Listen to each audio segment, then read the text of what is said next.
Shalom, Bapak, Ibu yang dikasih Tuhan, puji nama Tuhan ya. Kita telah memasuki hari yang baru.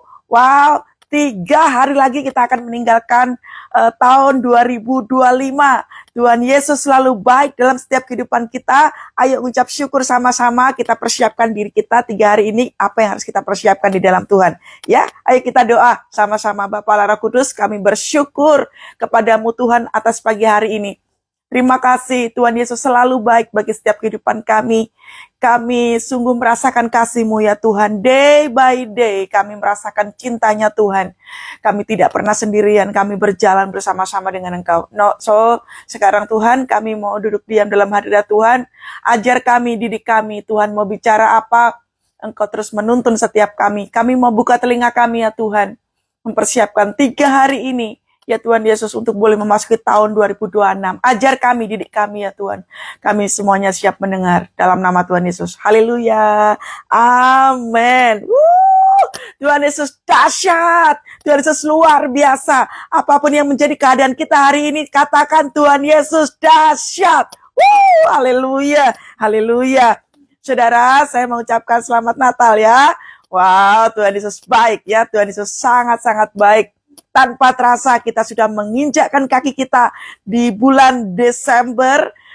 Kita bisa merayakan Natal. Kalau kita bisa lihat tahun-tahun yang sebelumnya ya, wow, strugglingnya luar biasa keren. Ya, buka kitabnya saudara di kitab Filipi 3, ayatnya yang ke-13 dan ke-14. Tema kita pagi hari ini adalah tinggalkan masa lalu. Nah, meninggalkan masa lalu perlu belajar. Ada strateginya. Ora waton lali, nggak cuma sekedar kita melupakan, tapi ada caranya. Bagaimana kita bisa melupakan apa yang telah terjadi. Ya, Filipi 3 ayat 13-14, ayo kita baca sama-sama. 3-2, saudara-saudara, aku sendiri tidak menganggap bahwa aku telah menangkapnya, tetapi ini yang kulakukan. Aku melupakan apa yang telah di belakangku, dan mengarahkan diri kepada apa yang di hadapanku. Dan berlari-lari kepada tujuan untuk memperoleh hadiah, yaitu panggilan surgawi dari Allah dalam Kristus Yesus. Saudara, seringkali kita nggak ngerti rencana Tuhan. Ngeblur banget, ini Tuhan tuh mau bawa kemana toh? Ini tuh sebenarnya mau apa toh yang akan terjadi? Seringkali kita bertanya-tanya seperti itu kan? Nggak penting sih saudara.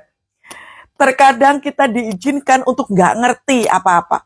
Tapi Paulus mengajarkan kita pagi hari ini, dia katakan begini, aku melupakan apa yang di belakangku. Nah sekarang kita bahas dulu. Melupakan, kalau dari versi bahasa Inggrisnya itu benar-benar melupakan loh ya. Forgetting those things which are behind. Melupakan versinya Tuhan dengan versinya dunia beda. Kalau melupakan itu ya artinya nggak mengingat. Kalau dunia itu tuh mengajarkan kan begini, kita tidak bisa melupakan memori yang ada di belakang kita. Tetapi kita bisa belajar dari semuanya itu. Sepertinya benar, tetapi Alkitab katakan forget it. Melupakan itu artinya tidak lagi diingat apa yang terjadi di belakang. Gak lagi diingat-ingat. Nah, mengapa kita itu perlu melupakan? Nah, nanti kita akan bahas. Yang terjadi di belakang itu apa? Yang terjadi di belakang kita semua tahu. Ada kegagalan, ada sakit hati, ada luka hati, ada kejadian-kejadian di masa lampau, kutuk keturunan, dan lain sebagainya yang terjadi di masa lampau. Ketika Tuhan mau bicara tentang masa depan, kita kan nggak bisa lihat toh masa belakang kan kita nggak bisa lihat. Karena nggak penting apa yang terjadi di belakang. Betul, apa yang terjadi di masa-masa sebelumnya itu adalah pembelajaran. Mengingatkan kepada kita semua bahwa jangan dilakukan lagi. Jangan diulang lagi, ayo belajar dari situasi itu. Artinya bahwa tahun 2026 kita harus lebih berhati-hati. Nah, Alkitab katakan melupakan, forgetting. Jadi, melupakan di sini itu artinya adalah tutup buku, sudah selesai. Anda ditipu sama orang, Anda disakiti oleh siapapun, Anda merasakan apa saja lah ya, kegagalan, Anda kehilangan dan lain sebagainya itu sudah selesai. Pandangannya mesti ke depan. Nah, pengertian yang kedua mengenai kata melupakan itu artinya begini. Nah, saya suka. Putus rantai. Jangan menciptakan kutuk baru. Loh Bu, emang kutuk masih ada ya? Tuhan Yesus kan sudah mati di kayu salib. Ya, Tuhan Yesus sudah mati di kayu salib. Tapi manusia masih hidup sampai hari ini. Masih hidup di dalam dosa. Dosa yang kita perbuat itu menimbulkan kutuk. Jadi contoh, kalau seandainya nih, kita nih ya, para ayah, para ibu, Anda melakukan satu perbuatan yang tidak baik. Perceraian misalkan. Atau Anda suka nonton film porno. Perhatikan ya, para ayah, para ibu, para papa, para mama, perhatikan. Dosa yang kau perbuat, bisa dilakukan anak enggak? Yuk bisa banget. Mata jasmani melihat apa yang dilakukan oleh orang tuanya. Maka yang terjadi adalah ketika anak melihat apa yang dilakukan oleh orang tua itu kan sebagai panutan, sebagai sosok. Ketika para papa, ketika para mama tidak memberikan contoh yang baik terhadap anak, maka jangan salahkan anak. Nanti ketika dia besar, dia akan melakukan persis seperti yang dilakukan oleh orang tuanya. Makanya Anda tidak bisa mengatakan bahwa, nak, kamu harus lebih taat dalam doa. Kau harus lebih taat, cinta Tuhan, jangan melakukan dosa. Jangan contoh papa mama. Nah, nggak bisa begitu. Papa mama harus hidup dalam pertobatan. Supaya, ini loh, dikatakan bahwa melupakan apa yang dilakukan itu adalah memutus rantai dosa para orang tua. Apa yang sudah kau lakukan di dalam kehidupanmu selama engkau dipercaya Tuhan mempunyai keluarga? Setiap daripada kita, keluarga itu berkat, saudara. Ya, suami, istri, anak itu berkat. Setiap berkat yang kita terima, apa saja, keluarga, keuangan, kesehatan, semuanya itu ada namanya tanggung jawab. Setiap berkat yang kita terima, keluarga yang kita terima, ada tanggung jawab yang harus kita berikan kepada Tuhan. Menjaga mereka, mendoakan mereka. Nah, sama. Putus rantai, itu artinya melupakan. Yang sudah terjadi di masa lampau, putus rantai. Saya punya garis keturunan almarhum bapak saya dulu. Ya, melakukan satu kesalahan dalam keluarga kami. Saya sebagai seorang hamba Tuhan, saya tahu bahwa itu adalah dosa. Makanya putus rantai. Sayanya sendiri dilepaskan pada waktu itu. Nah, karena kalau kita tidak ada namanya putus rantai, tidak ada pelayanan pelepasan, maka kutuk keturunan itu akan turun atas kehidupan kita. Nah, jangan mau seperti itu. Makanya kenapa saudara ketika orang konseling sama saya, selalu riwayat kehidupan sebelum menikah dan setelah menikah, pasti saya tanya. Karena itu selalu ada kaitannya dengan kehidupan yang sekarang. Makanya harus putus rantai. Harus selesai. Amin. Aku melupakan apa yang di belakangku. Jadi Tuhan mengubah kutuk menjadi berkat. Di masa-masa kecil sampai remaja, banyak sekali kejadian-kejadian yang saya alami. Saya percaya Bapak Ibu juga ngalami itu. Tetapi semua yang terjadi itu, pola-pola pahit, ya, kehidupan-kehidupan yang tidak menyenangkan, yang pahit, yang merusak masa depan itu, Tuhan ubahkan. Ketika kita hidup di dalam Tuhan, ketika kita hidup dalam pertobatan, maka apa yang terjadi di masa lampau itu, kutuk itu diubah Tuhan menjadi berkat. Makanya saya ketika konselingin orang gitu ya, apa saja, anak nonton film porno, anak nakal, anak melakukan seperti apa, atau pasangan terjadi seperti apa, saya bisa jawab. Kenapa? Itu sudah terjadi di masa lampau. Saya sudah selesai di area itu. Makanya ngerti, itu namanya kutuk diubah jadi berkat. Segala yang terjadi, itu bisa disampaikan dengan sangat baik. Makanya saudara, ketika proses, Tuhan memproses kita, jadikan itu sebagai catatan pribadi, sebagai satu pencapaian, supaya dalam proses itu ketika engkau mencapai seperti targetnya Tuhan, standarnya Tuhan, itu nanti akan dipakai Tuhan untuk apa? Engkau akan ketemu sama jiwa-jiwa baru. Oh, aku pernah kok Pak, Bu, mengalami keuangan yang seperti ini. Oh, saya pernah Pak, Bu, mengalami satu situasi yang tidak menyenangkan. Nah, Anda bisa dipakai Tuhan untuk apa? Untuk memenangkan jiwa. Tahun 2026 adalah tahun amanat agung. Kita harus lebih banyak lagi ketemu sama orang. Ayo bantuin orang di luar sana loh. Kita harus lebih banyak melakukan pekerjaan Tuhan. Layani orang. Ketemulah sama mereka, duduk berdua, doakan mereka, berikan mereka makanan, teleponin mereka, ajak mereka ke komsel. Itu pekerjaan Tuhan Yesus. Amin. Ya, itu namanya putus rantai. Aku melupakan apa yang ada di belakangku.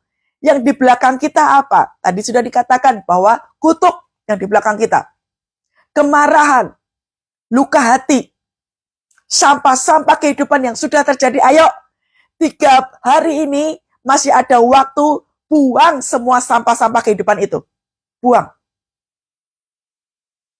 Kita harus punya keberanian untuk membuang. Jangan seperti pengajaran orang di dunia sana. Gak semudah itu, Bu. Saya melupakan orang, itu bikin saya sakit hati. Ketika Anda memutuskan untuk begitu, sesungguhnya Anda sedang melukai diri Anda sendiri. Luka itu tuh makin hari makin lebar. Kenapa? Karena keputusannya adalah dia melukai saya. Dia menipu saya. Nah itu makin hari engkau akan terluka terus. Luka itu akan menyebabkan perubahan karakter. Tanpa kita sadari, kita jadi orang yang sangat sensitif. Gampang tersinggung, gampang nangis, gampang marah, gampang mengalami kelemahan tubuh. Karena dirinya tidak bisa merawat emosionalnya dengan benar. Makanya itulah kenapa saudara, Tuhan katakan, Paulus mengajarkan kepada kita bahwa lupakan apa yang ada di belakangku. Yang sudah terjadi, engkau harus berjuang. Untuk apa? Menyelesaikan. Di tahun mendekati, memasuki tahun 2026, Tuhan perintahkan saya, saudara. Saya pun melakukan. Tuhan perintahkan kepada saya, Kathy, kamu mulai datengin orang-orang yang pernah bermasalah sama kamu. Yang melukai kamu, yang menghancurkan kamu, yang apa saja dia melakukan kepadamu, datengin. Wah, saya datengin, saudara. Saya datengin, saya hubungin, saya telepon, saya WA. Di momen Natal itu saya pakai buat apa? Menghubungi orang-orang yang seperti itu. Dan hasilnya luar biasa. Mereka menyambut, kami makan bersama, saya datang, saya telepon, saya WA. Wah. Dan saya tidak kehilangan damai sejahtera. Sampah demi sampah itu lama-kelamaan habis. Udah gak ada. Saya gak ada lagi. Saya ikuti apa kata Tuhan. Karena Tuhan tahu bahwa 2026 ketika kamu gak boleh bawa sampah. Apa saja yang sudah terjadi, kamu gak boleh bawa sampah. Dan itu enak sekali. Satu detox yang luar biasa buat saya. Jadi saudara, masih ada 3 hari ya. Gunakan waktu yang baik. Segala hal yang sudah pernah terjadi di masa lampau, Anda harus berani untuk mengatakan, I forget it. I release it. Saya melepaskan, saya membuang jauh, selesai. Berani untuk membuat satu keputusan ini. Jangan ikuti pengajaran dunia, apalagi jangan ikuti emosionalmu yang sesaat itu. Karena itu akan membuat kita itu susah untuk memasuki satu kehidupan yang baru. Tahun 2026 Tuhan akan kasih kehidupan yang baru loh. Kalau kita nggak siap secara mental, Anda nggak akan pernah siap masuk di 2026. Jadi ikuti ya. Mengampuni, mengasihi, memberkati.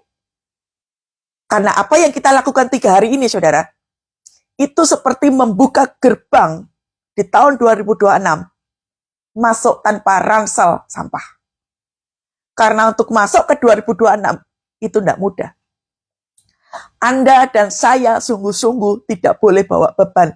Jangan bawa ransel penuh dengan kemarahan, kekecewaan, sakit hati, segala hal yang sudah terjadi di masa lampau itu termasuk kutuk, jangan kau bawa lagi.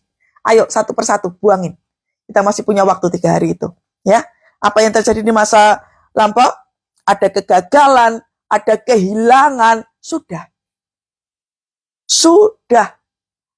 Anda harus berani untuk mengatakan, Tuhan, aku siap.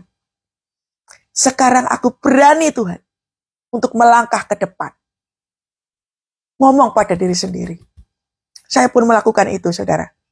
Kemarin perjalanan dari saya ya, dari Madiun ke Jakarta, saya naik kereta, saudara ya, wah asik banget, keretanya masih sepi, saya suka sekali.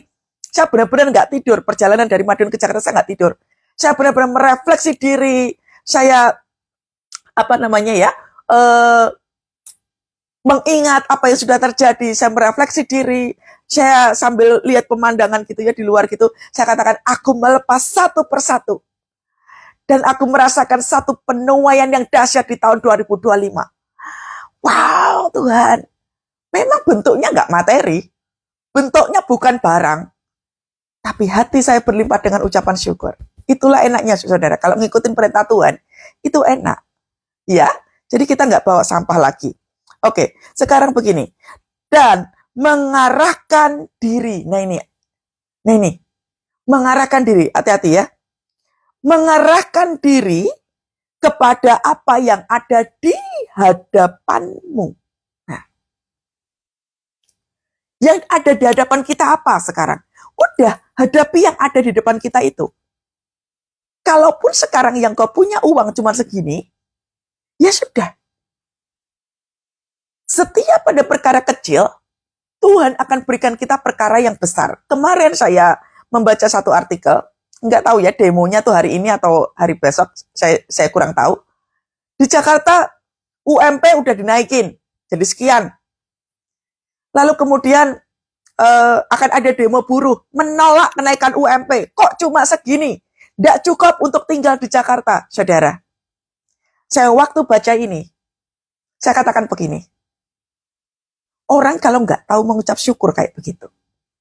Sudah untung kamu bisa kerja. Di luar sana banyak orang nggak punya pekerjaan. Engkau sudah punya pekerjaan, tapi masih ngoceh-ngoceh. UMP-nya cuma segini. Nggak cukup untuk tinggal di Jakarta. Tipe-tipe orang yang seperti ini adalah tipe-tipe serakah. Engkau tidak akan pernah merasa cukup ketika engkau katakan kurang. Protes terus. Kita bisa makan hari ini, puji Tuhan. Kita bisa bernafas sampai hari ini, puji Tuhan. Jadi Paulus mengatakan bahwa mengarahkan diri apa yang ada di hadapanmu, kalaupun yang ada di hadapanmu itu dinyatakan sukar, kecil, sedikit, Alkitab katakan ketika engkau setia pada hal yang kecil itu, mata Tuhan lagi tertuju kepada hal yang kecil itu loh. Untuk apa? Tangan Tuhan udah kasih nih yang besar. Kita setia enggak dengan persoalan yang kecil ini? Kalau untuk urusan UMP saja engkau masih berteriak, bagaimana Tuhan akan mempercayakan berkat yang besar? Kalau untuk yang ada di sini aja, engkau tidak bisa katakan Tuhan terima kasih untuk segala hal yang boleh aku terima. Itu bicara tentang sikap hati, saudara. Mengapa hidup kita tuh miskin secara rohani, secara materi? Karena apa? Gak bisa menjaga perkataan.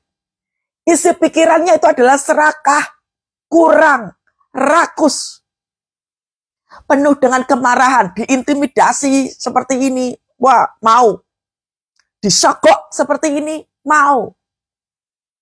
Ayo bikin kekacauan, ayo marah terus, ayo balas dendam.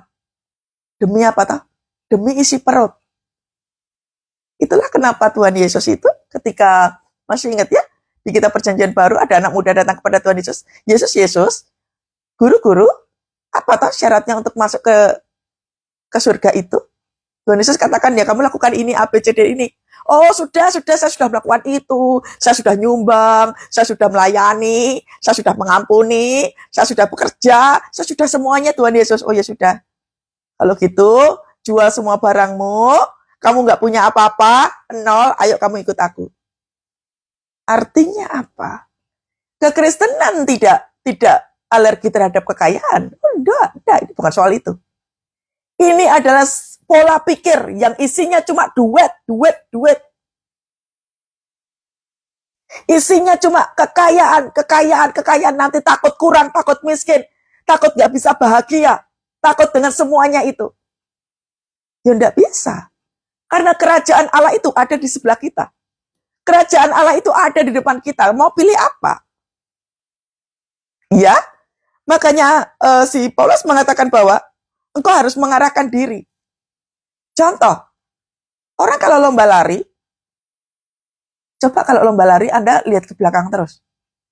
Kira-kira bisa menang enggak? Waktu kita noleh ke belakang, kita akan terganggu. Aduh, di belakangku udah mau deketin aku. Aduh, di belakangku udah banyak sekali yang akan menyalip aku. Waduh, di belakangku akan terganggu pikirannya. Si pelari itu tidak boleh melihat ke belakang. Si pelari tubuhnya condong ke depan. Lihat pelari itu loh. Pelari dia tahu bahwa matanya akan fokus kepada garis akhir. Tapi coba aja kalau pelari noleh ke belakang. Begitu lawannya kanan kiri udah akan nyalip dia akan terganggu pikirannya. Tanpa dia sadari mentalnya akan kena. Wah, aku bakalan kalah. Wah, aku udah capek nih. Wah, aku bakalan disalip nih. Nah, itu. Kalau kita suka melihat hal-hal yang di belakang terus, maka yang terjadi kayak gitu. Makanya kenapa ada kelemahan tubuh? Lihatnya ke belakang terus sih. Kenapa sampai ada kelemahan tubuh? Karena overthinking. Kenapa ada kelemahan tubuh? Karena dia merasa gagal, udah pasti nggak bisa, udah pasti ini. Bila kau yang membuka pintu, tak ada satupun dapat menutupnya. Si pencipta lagu ini tahu betul bahwa kuasa Tuhan yang bekerja, siapa yang bisa nutup pintu kalau Tuhannya yang buka? Juga sebaliknya, jangan mereka-reka sendiri atas pikiran. Aku pasti kalah, aku pasti nggak bisa, aku pasti begini. Mengarahkan diri kepada apa? Yang ada di hadapanmu. Kalau sekarang yang di hadapanmu seolah-olah dagingmu mengatakan itu sukar, udah fokus aja. Makanya Tuhan katakan apa? Lupakan yang di belakangku tadi, ranselmu harus kau lepaskan, karena engkau akan berhadapan dengan apa yang ada di depan sini. Makanya ranselmu jangan berat-berat. Ranselmu adalah masa lalu, termasuk dosa, pelanggaran, dan lain sebagainya itu. Karena kita akan dipersiapkan Tuhan mengarah kepada apa yang ada di hadapan kita sekarang. Anda percaya nggak, saudara, bahwa kita lagi dibawa Tuhan ke musim yang baru? Mungkin udah berubah setahun yang lalu, 3 bulan yang lalu, 2 tahun yang lalu, udah banyak yang berubah. Artinya bahwa Tuhan lagi membawa kita kepada musim yang baru. Udah, fokus aja kepada musim yang sekarang ini. Dan tandanya biasanya ngeblur. Kita nggak tahu apa-apa. Tapi ketika kita tahu bahwa aku mengarahkan apa yang ada di hadapanku, terus dikatakan apa? Berlari-lari. Kita nggak mungkin bisa lari kalau mata kita nggak tertuju kepada Tuhan. Coba kita merefleksi diri sebentar. Masuk 2025 gampang nggak? Susah kan? Penuh dengan air mata. Kita hilang kekuatan. Bahkan kita kadang pengen berhenti. Rasa-rasanya tuh pengen berteriak sama Tuhan. Tapi tetap aja loh, kita bisa menginjakkan kaki di bulan Desember ini. Nggak mati kan kita? Artinya bahwa kasih Tuhan day by day menyertai hidup kita. Belajar enggak sepanjang tahun ini? Atau jangan-jangan kita mengalami kemerosotan? Ayo coba dilihat. Nilai rapotmu apa? Dari bulan Januari 2025 sampai ini Desember 2025, cek sendiri nilai rapotmu. Mengalami peningkatan atau enggak? Atau masih kehidupannya masih sama, bersungut-sungut terus? Susah untuk bergerak, susah untuk bertumbuh. Saat teduh masih bolong-bolong. Ya bukti nggak live. Ya udahlah, tunggu nanti aja. Wah, kalau live nggak bareng-bareng nggak enak. Kalau saat teduh nggak bareng-bareng nggak enak. Kalau pola kehidupannya masih seperti ini, percaya saja saudara, 2026 kok makin nggak kuat. Karena 2026 banyak sekali dalam kehidupan setiap kita itu yang akan diubah sama Tuhan. Kalau kau tidak siap, hal yang kecil itu akan susah kau lalui. Makanya coba lihat nilai rapotnya. Dari Januari sampai sekarang ini. Coba lihat nilai rapotmu seperti apa. Hanya 3 hari ini, ransel kehidupan kita harus dibuangin. Ya, ransel-ransel kegagalan apa segala macamnya itu buang-buangin. Lalu mengarahkan diri itu bicara tentang apa? Yang ketiga, kalau ya tadi yang pertama itu adalah mata tertuju kepada Tuhan. Yang kedua, itu adalah dipersiapkan menjadi murid. Murid itu belajar. Murid itu mendengar gurunya. Dan murid itu praktek. Apa yang mau dipraktekin? Ini loh firman. Kita nggak bisa, saudara, nggak hidup tanpa firman itu nggak bisa. Makanya kalau ini sekarang lagi libur panjang, kalau engkau pun saat teduhnya libur, percayalah, untuk memulai engkau saat teduh kembali, wabot wes berat. Belajar konsisten. Saat teduh itu tiap pagi, tiap waktu, tiap saat, ngobrol sama Tuhan. Itu akan menjadi gaya hidup. Nah, dikatakan, dipersiapkan menjadi murid. Murid itu mendengar. Yang didengar siapa? Ini loh, suara firman. Saya pun juga begitu, saudara. Saya nggak bisa, kalau nggak dengerin firman Tuhan, ya nggak bisa, saudara. Nggak bisa sama sekali. Sepanjang saya pulang kemarin ya, saya memang sebentar, saudara ya, pulang ke Jawa memang sebentar. Karena memang ini mendekati akhir tahun ini banyak sekali pelayanan yang harus saya selesaikan. Sepanjang saya sepertinya berlibur, tapi itu banyak sekali pelayanan yang saya lakukan. Saya banyak sekali di situ melakukan doa, pujian, penyembahan di tempat-tempat baru. Apalagi waktu saya mengunjungi, saya itu kan nitipin anjing saya di rumah teman saya ya, di satu perkampungan yang, waduh, di daerah Klaten sana loh, di Gantiwarno sana. Daerahnya pelosok banget, itu adalah areanya saya. Wah, saya itu paling suka kalau di kampung. Masuk ke perkampungan-perkampungan itu waktunya untuk apa? Menghadirkan kuasa Tuhan atas tempat yang baru itu. Supaya terjadi pertobatan. Supaya terjadi perjumpaan dengan Tuhan. Dimanapun kita berada, berfungsi, saudara. Berfungsi. Setiap daripada kita yang jadi murid, kita harus punya kehidupan yang berfungsi di hadapan Tuhan. Berfungsi itu artinya apa? Hidup kita tuh nggak cuma gue, and gue forever. Nggak peduli dengan orang, nggak peduli tetangganya ada apa, nggak peduli. Matanya buta loh pakai kacamata kuda kayak gini. Ya. Jangan pakai kacamata kuda, saudara. Ya. Anda harus banyak belajar. Doa, pujian, penyembahan, layani jiwa-jiwa.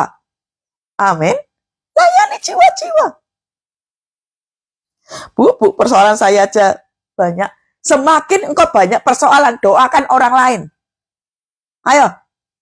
Semakin engkau banyak persoalan, engkau mengalami satu situasi yang tidak berubah, engkau harus keluar sana. Ya, engkau harus keluar sana. Layanin orang. Jangan minta didoakan terus gitu ya, minta dilayani terus. Anda, itu namanya berfungsi. Waktu kita jadi murid, tadi ya, mengarahkan diri itu artinya kita jadi murid. Dipersiapkan jadi murid untuk apa? Berfungsi. Suatu kali saya melihat satu postingan ya, satu postingan teman gitu ya. Wah, di situ tuh ada gini, pencapaian apa yang terjadi di tahun 2025? Mereka menuliskan, wah, saya dapat ini, wah, semuanya itu tuh tentang apa? Materi, posisi pekerjaan, ini. Loh, kok nggak ada ya? Nggak ada yang menuliskan, puji Tuhan tahun ini orang tua saya bertobat. Puji Tuhan anak saya tahun ini bertobat. Puji Tuhan saya pelayanan. Puji Tuhan saya ini loh. Resolusi itu tuh berfungsi isinya. Jangan cuma tentang gue and gue. Tahun ini, wah iPhone saya 17 Pro Max. Wah tahun ini puji Tuhan saya naik buat jabatan tinggi. Apalah artinya engkau punya gadget paling mahal. Engkau punya posisi tinggi, duitmu banyak, rumahmu megah. Tapi engkau gak berfungsi sama sekali untuk orang lain. Tuhan katakan, tak guna. Itu loh. Pohon ara. Pohon ara kan gede loh. Tapi gak ada buahnya. Resolusi itu bicara tentang apa? Kita mau berbuah terus. Berfungsi. Cara kita punya kehidupan. Makanya saya pernah postingkan kepada saudara. Masa-masa sebelum Natal, saya terima surat cinta dari beberapa jemaat. Bu Kety, thank you buat ini nih. Bu Kety, thank you sudah ngajarin. Bu Kety, thank you. Lele. Wah itu, saya baca satu persatu bikin saya nangis, saudara. Saya katakan Tuhan terima kasih. Tahun 2025 sebagai tahun penuaian. Tahun penuaiannya bukan tentang materi.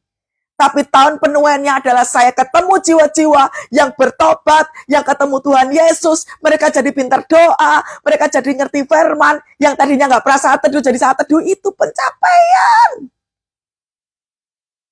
Makanya sewaktu saya baca surat cinta seperti itu, saya nangis di hadapan Tuhan. Tuhan, terima kasih Tuhan. Terima kasih Tuhan. Lembok pikir saya nggak punya masalah. Saya punya masalah, saudara. Tapi semakin saya melayani orang, Tuhan perhatikan masalah saya. Semakin saya banyak memuridkan orang, Tuhan memperhatikan kehidupan saya. Ya, ayo, jemaat yang ada di sini. Anda harus berbuah. Anda harus berbuah. Kalau lagi ada saat teduh live kayak begini, nyatet saudara. Dengerin, nyatet. Jangan cuma didengerin tok. Apalagi sambil nyapu, sambil makan. Pantes aja kalah terus. Gak mengalami satu breakthrough. Catat. Alkitabnya sama-sama dibuka. Maka firman Tuhan itu akan masuk ke telinga kita. Dan kita akan ngerti, oh caranya begini. Hari ini saat teduhnya adalah tentang tinggalkan yang masa lalu. Oke Tuhan. Oke Tuhan. Aku akan melupakan yang ada di belakangku. Aku akan mengarahkan. Mengarahkan tadi itu bicara tentang apa? Bicara tentang mataku akan tertuju kepada Tuhan. Lalu mengarahkan diri bicara tentang dipersiapkan murid. Mengarahkan diri bicara tentang bertumbuh dan berbuah. Wow. Bertumbuh dan berbuah. Bu, saya ini mengalami sakit penyakit gak sembuh-sembuh. Sekalipun penyakitmu belum mengalami kesembuhan, bertumbuh dan berbuah. Apapun persoalanmu, mau sakit penyakit, mau keuangan, mau keluarga, keadaanmu seperti apapun, pesan Tuhan pagi hari ini adalah bertumbuh dan berbuah.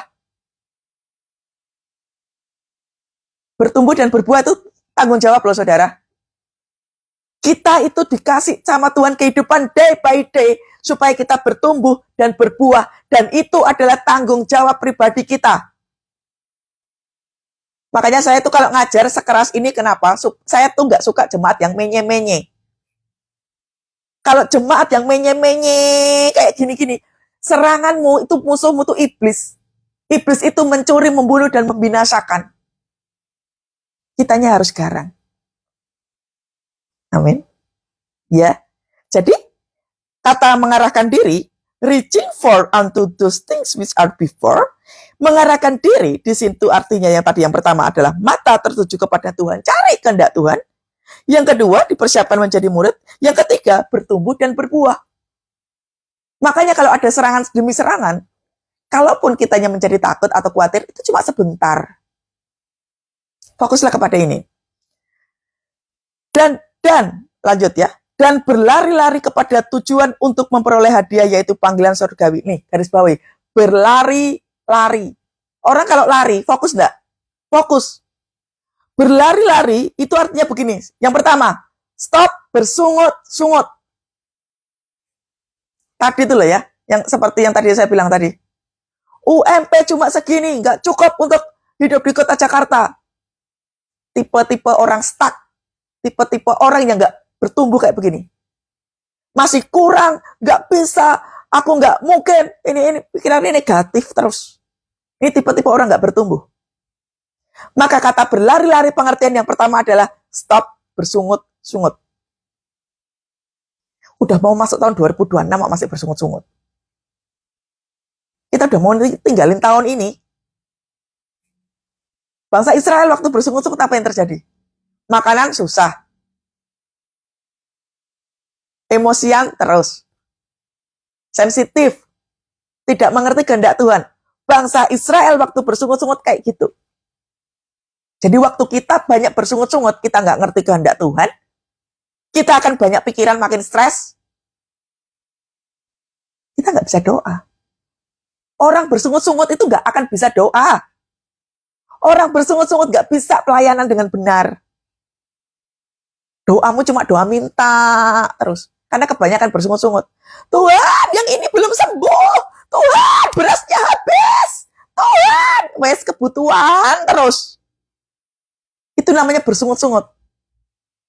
Mana ada murid kayak begini?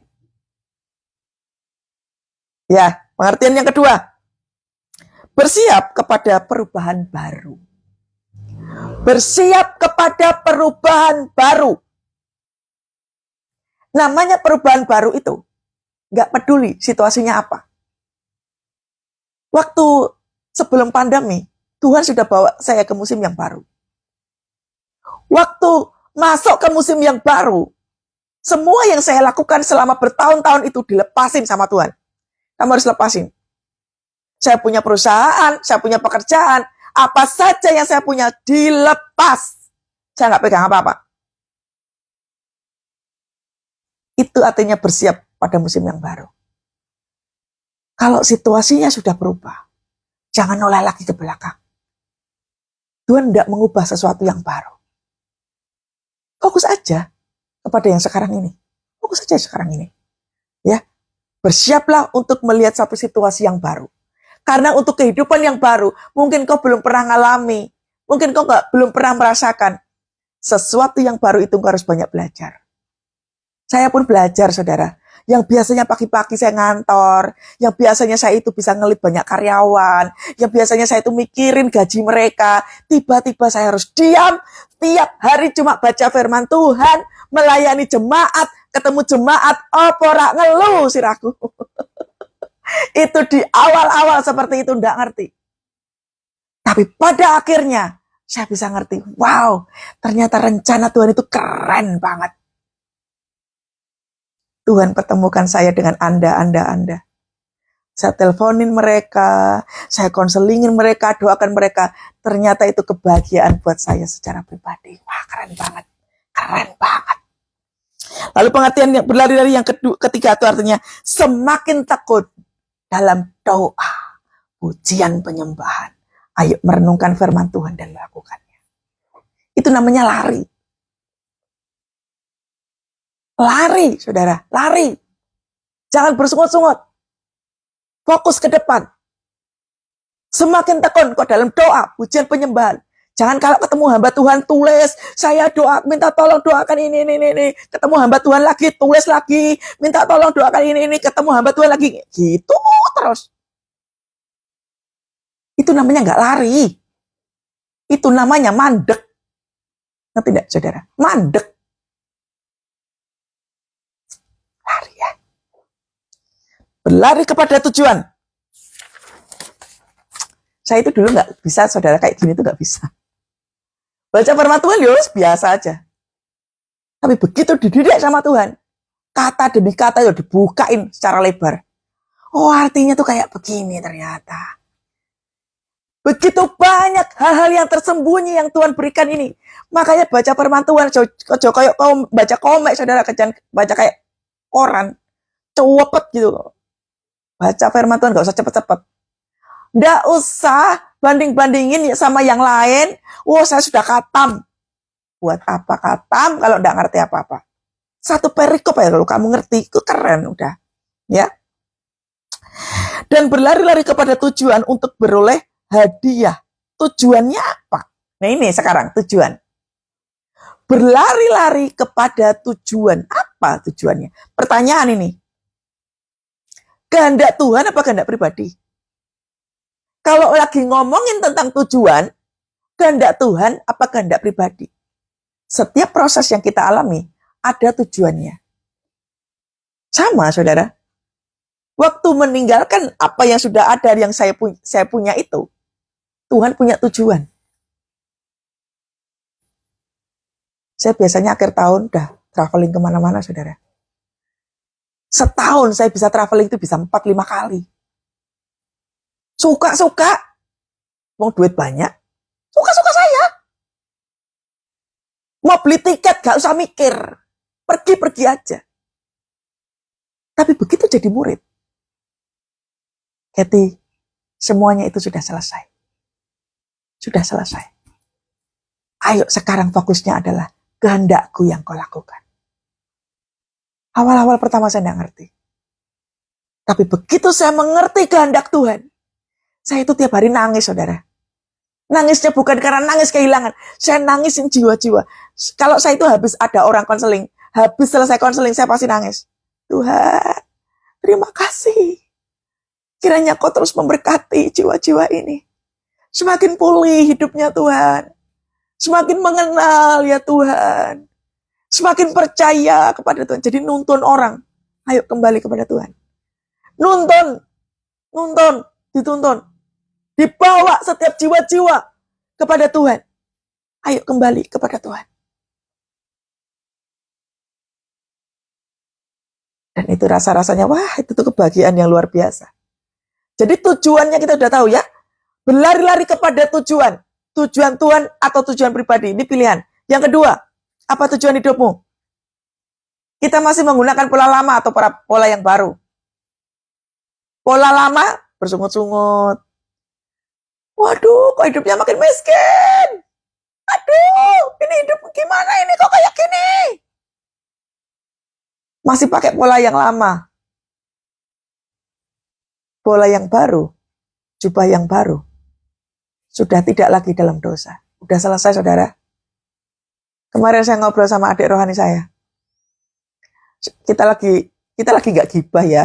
Kita tuh lagi sedih dengan sesama teman-teman kita itu ya. Sedih ya. Ini teman-teman kok fokusnya ke situ. Sudah selesai. Masa-masa dableknya, masa-masa nakalnya, masa-masa nggak fokusnya udah selesai. Jangan ikut-ikutan orang di luar sana. Anda harus banyak merenung hari-hari ini. Saya termasuk, saudara. Saya kemarin duduk di sebuah kafe. Hampir setengah hari saya duduk di kafe itu. Cuma apa? Merenung.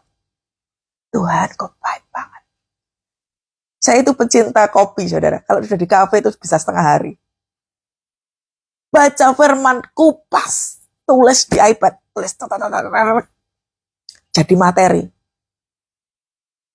Dikupas. Karena tiap hari saya ketemu sama jiwa.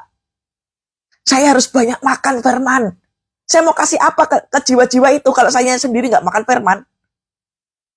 Nggak ada pengurapan kalau saya nggak baca firman. Sama, saudara. Kita harus baca firman. Kita harus baca firman Tuhan, melakukan dan merenungkannya. Pengurapan Tuhan itu ada otoritas. Sehingga waktu kita itu menghadapi satu masalah, kita pakainya otoritas. Bukan teori kehidupan. Amin. Pakainya otoritas. Pengertian yang ketiga, apa tujuan hidupmu? Identitas imam dan raja. Wow. Ini saya dapatkan kemarin waktu di kafe. Saya tanya sama Tuhan, Tuhan, tujuan ini tujuan apa? Tadi tuh ya, kehendak Tuhan atau kehendak pribadi, masih pakai pola lama atau pakai ini. Lalu yang ketiga, waktu Tuhan kasih tahu, pengurapan identitas imam dan raja. Wow. Ngerti tidak, saudara? Pengurapan imam dan raja itu artinya apa? Buka kitabnya, saudara, di 1 Petrus 2 ayat yang ke-9. 1 Petrus 2 ayat yang ke-9. Kuncinya ini. Tetapi kamulah bangsa yang terpilih. Imamat yang rajani. Bangsa yang kudus. umat kepunyaan Allah sendiri. Ada pengurapan imam dan raja. Tapi pengurapan itu dipilih sama Tuhan. Berbahagialah kita yang dipilih. Daud itu tuh gak dipilih sama keluarganya. Tapi mata Tuhan tertuju kepada Daud yang gak dilihat sama orang itu. Daud justru yang dipilih sama Tuhan. Yusuf juga gak dipilih sama keluarganya, malah disiksa, dijual, dimasukin ke penjara, lalu kemudian dimasukin ke penjara lagi. Yusuf gak disukai banyak orang, tapi justru mata Tuhan tertuju kepada Yusuf. Kalau rasa-rasanya engkau itu orangnya yang biasa aja, engkau gak ngerti apa-apa, Tuhan justru pakai hatimu. Justru Tuhan pakai engkau yang mau diubahkan, yang mau dimuridkan, yang mau dididik. Gunakan waktu itu sebagai proses untuk apa? Dimuridkan. Itu namanya imam dan raja. Pengurapan imam dan raja itu turun atas setiap kita. Keren loh saudara, imam dan raja itu. Begitu kita terima pengurapan itu, kita menjadi orang yang tangguh. Gak takut menghadapi hari esok tuh, gak takut. Kan ada pengurapan imam dan raja. Ya, tetapi kamulah bangsa yang dipilih. Loh, enak kita kalau dipilih sama Tuhan. Kalau engkau ditinggalkan oleh pasanganmu, tapi kemudian tiap malam kau berdoa, minta satu pemulihan, artinya Tuhan pilih kamu untuk memulihkan keluargamu. Berdoa terus. Kalau pintu mujizat belum terbuka, ya berarti belum selesai. Doa aja terus. Keluarga kami dulu juga berantakan, saudara. Saya punya keluarga. Saya punya papi mami hampir bercerai. Tapi saya melihat mami saya itu, dia berdoa siang dan malam, doa. Mami saya itu nggak pelayanan di gereja. Tapi dia punya hati yang sangat lembut. Dia doa. Mami saya itu tipe cinta keluarga. Makanya keutuhan keluarga itu jadi fokusnya dia. Dia doa bertahun-tahun. Sampai jebol itu benteng pertahanan musuh. Karena apa? Lututnya dia pakai. Begitu papi saya kembali, keren banget. Pemulihan terjadi. Sifatnya kekal. Makanya kita ini, Anda contoh, Anda punya suatu bisnis ditipu sama orang. Jangan kau kutukin. Imamat dan rajani, engkau punya pengurapan itu. Berkatilah orang yang menipu kamu itu. Yang menipu kamu itu lagi buta tentang kebenaran, lagi tuli tentang kebenaran Tuhan. Engkau yang ngerti firman, jangan mengutuk. Kalau engkau mengutuk, apa bedanya sama orang itu? Itulah kenapa, saudara. Tadi Tuhan sudah suruh saya. Sebelum Natal, Kathy, kamu datengin orang-orang yang gak suka sama kamu, yang ngancurin hidup kamu, yang ngata-ngatain kamu, hadepin. Saya telepon, saya hubungin saya itu. Kenapa saya lakukan? Ada pengurapan imam dan raja. Jubah mudah gak sama kayak orang-orang di luar sana. Yang kita lakukan adalah perintahnya Tuhan. Oh, jubahnya kita beda kok. Jubah imam dan raja itu memberkati. Jubah imam dan raja itu mendoakan. Jubah imam dan raja itu benar-benar menghadirkan kasih Tuhan buat orang-orang di luar sana. Yang nipu kamu, yang jahatin kamu, yang menghancurkan hidupmu. Bawalah kasih Tuhan itu kepada mereka. Itu loh, pengurapan imam dan raja. Hidupmu tidak sama, hidupmu udah gak sama lagi sama orang di luar sana. Amin. Ya. Wow, saya itu paling suka. 1 Petrus 2 ayat 9 itu keren. Tetapi kamulah bangsa yang terpilih, imamat yang raja nih. Bangsa yang kudus. Ingat, kalau sudah pakai jubah imam dan raja, hidupmu harus kudus. Namanya kudus itu mulutnya bukan ngutuk, tapi memberkati. Umat kepunyaan Allah sendiri. Lu kita tuh punyanya Tuhan. Kita punyanya Tuhan. Supaya, nih lihat, kamu memberitakan perbuatan-perbuatan yang besar. Makanya kita nggak akan pernah menceritakan kebaikan Tuhan kalau kitanya nggak punya hubungan sama Tuhan. Jangan jadi tukang gosip terus. Kok gosipin sana, gosipin sini, ngeluh sana, ngeluh sini. Ceritakan perbuatan yang besar tentang kebesaran Tuhan. Perbuatannya besar, perbuatannya. Nyanya tuh nyanya siapa? Nyanya Tuhan tuh. Bukan besar persoalan kita, Bu. Cerita kayak kemana-mana. Itu engkau mempermalukan Tuhan kalau engkau menceritakan semua persoalan hidupmu ke semua orang. Perbuatannya besar, pujilah namanya. Kalau kita memuji namanya, ojo mbok gede-gede ke masalahmu. Susah, Bu. Kehidupan makin susah. UMP cuma segini. Waktu engkau membesarkan masalahmu, Tuhan kelihatan kecil banget. Makanya kita bersungut-sungut. Tuhan tidak tolong. Tuhan tidak mengubahkan hidup saya. Tuhannya kecil. Karena engkau tiap hari membesarkan persoalanmu.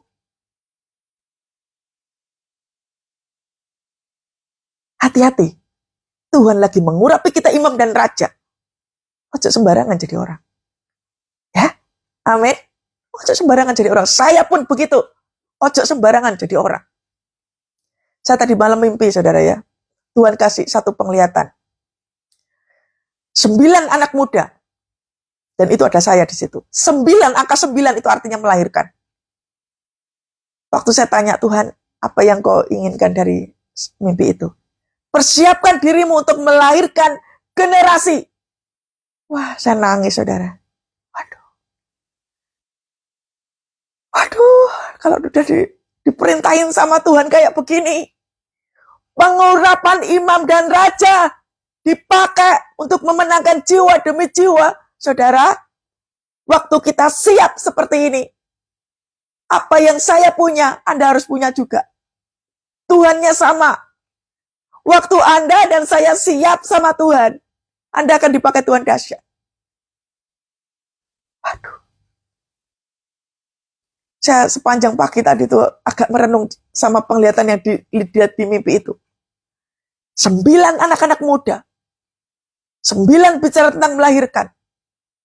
Anak-anak muda itu adalah fokus kepada generasi yang ada sekarang ini. Mata kita mesti fokus kepada anak-anak muda. Mereka perlu doa kita, mereka perlu pelayanan kita. Banyak sekali anak-anak muda yang sakit mental hari-hari ini. Fokusnya ke situ. Ayo, para orang tua, para papa, para mama. Saya mengajak bersama-sama. Doa yang lupa. Jadi contoh. Saya pun juga jadi contoh buat saya punya keluarga. Amin. Panggilan surgawi. Apakah panggilan surgawi itu? Yang pertama sudah pasti. Kalau kita sudah terima pengurapan imam dan raja, maka hidup kita harus serupa dan seturut dengan gambar Tuhan.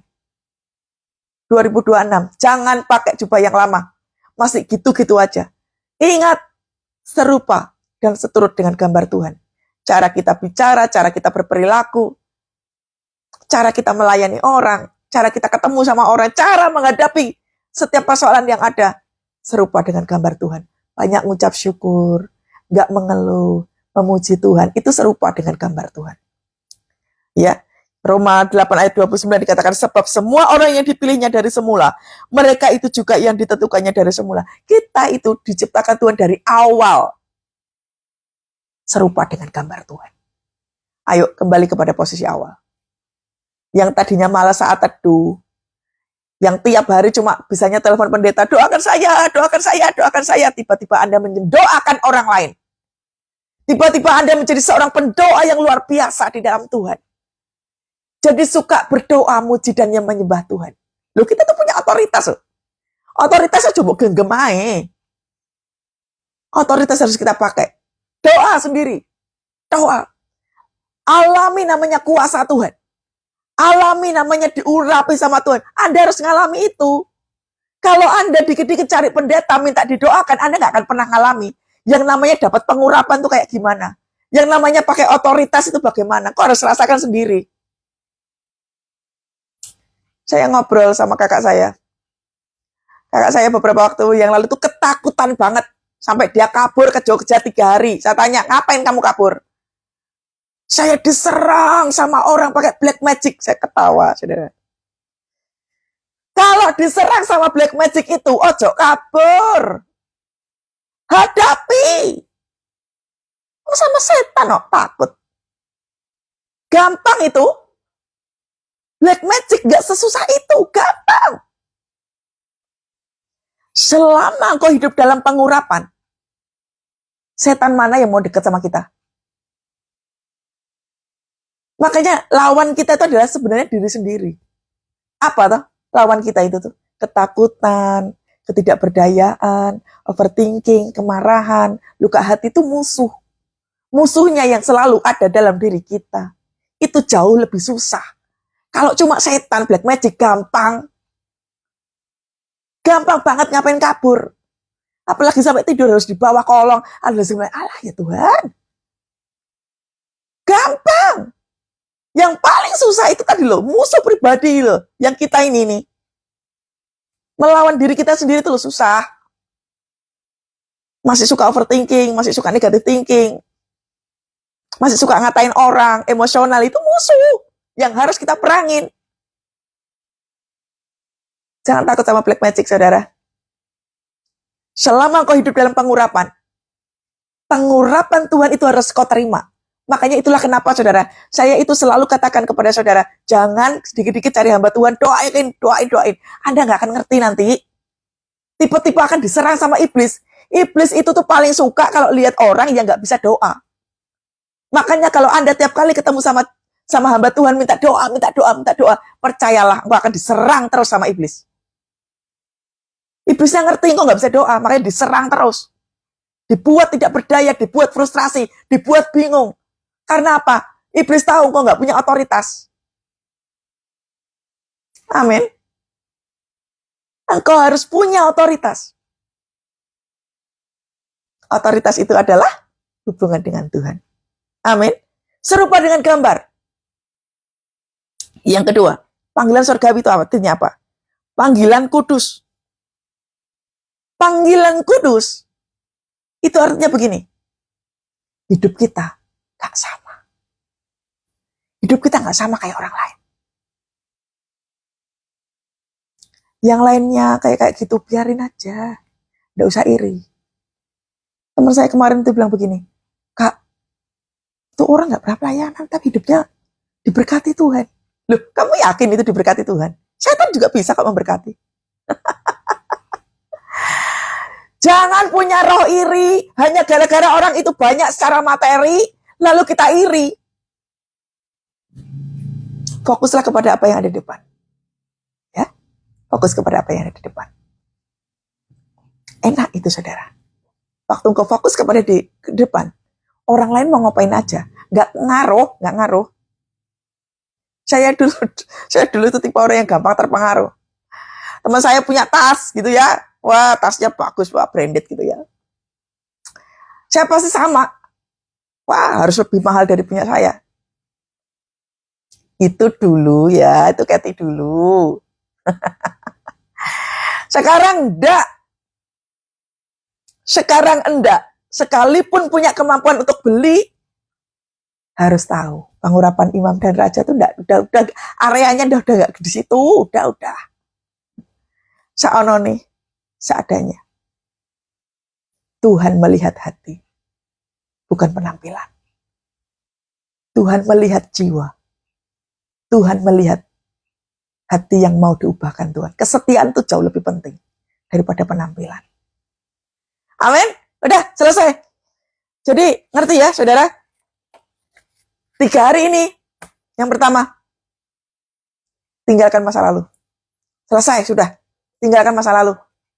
Anda harus berani untuk buang sampah. Jangan bawa ransel. Besok pagi kita akan belajar tentang rencana Tuhan. Apa rencana Tuhan dalam hidup kita? Supaya siapkan nanti tahun 2026. Kita nggak bawa ransel sampah-sampah yang nggak penting itu. Pintu mujizat belum terbuka bukan berarti kiamat yonda. Doamu belum dijawab Tuhan bukan berarti Tuhan nggak mengasihi engkau. Tuhan belum selesai, saudara. Tuhan belum selesai ya. Sabar. Makanya tadi saya bilang toh, jadi murid. Ayo bertumbuh dan berbuah, berfungsi. Amin. Ayo kita doa sama-sama. Ku yakin Kau hadir di sini. Ku rasakan kuasa yang tak terbatas. Ku yakin Kau nyata di sini. Kemenangan terjadi di sini. Yes God, ku yakin Kau hadir di sini. Ku rasakan kuasa yang tak terbatas. Ku yakin Kau nyata di sini. Kemenangan terjadi di sini. Kurabas shikara wala wala wala. Oh ya wala wala wala wala. Saudara, Tuhan sampaikan begini. Banyak di tahun 2025 yang mengalami kegagalan. Banyak sekali pintu-pintu belum dibuka sama Tuhan. Tuhan hendak membuka semuanya itu di tahun 2026. Tapi, persiapkan dirimu dengan sungguh-sungguh. 2026 tantangannya gak main-main. Tapi persiapkan dirimu dengan sungguh-sungguh. Ikutin tuntunan Tuhan. Jangan cari hamba Tuhan. Ikuti tuntunan Tuhan. Ayo buka, pegang telinganya saudara. Tuhan, aku berdoa. Dalam nama Tuhan Yesus, aku berdoa untuk setiap telinga yang ikut live pagi hari ini ya Tuhan. Tuhan, pekakan setiap telinga di dalam nama Tuhan Yesus. Mendengar suara Tuhan dengan begitu jelasnya. Tuntunan demi tuntunan selama 3 hari ini ya Tuhan. Apa yang Kau kehendaki bagi setiap kami ya Tuhan. Di dalam nama Tuhan Yesus. Setiap telinga peka suara Tuhan dalam nama Tuhan Yesus. Mendengar dengan jelas setiap suara Tuhan. Ya Tuhan, pengurapan-Mu turun atas setiap jemaat-Mu pagi hari ini yang ikut live. Baik yang di Instagram maupun yang di YouTube ya Tuhan. Pengurapan Tuhan turun. Imam dan Raja turun atas setiap kami. Dalam nama Tuhan Yesus. Dalam nama Tuhan Yesus.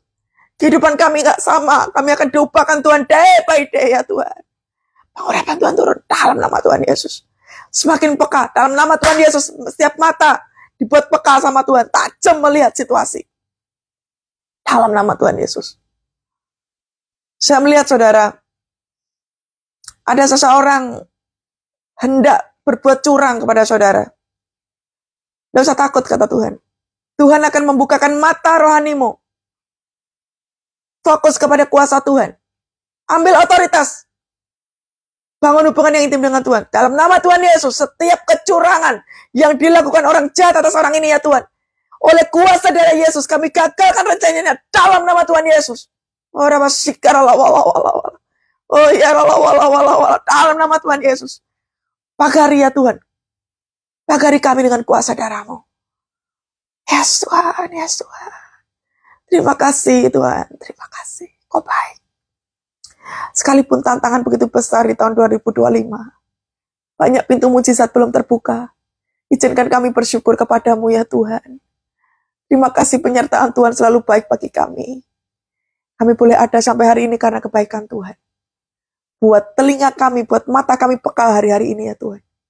Sampai kami dimampukan masuk ke tahun 2026. Sesuai dengan firman Tuhan, sesuai dengan instruksi Tuhan. Kami bergerak. Terima kasih, berkati keluarga kami. Kami berdoa ya Tuhan.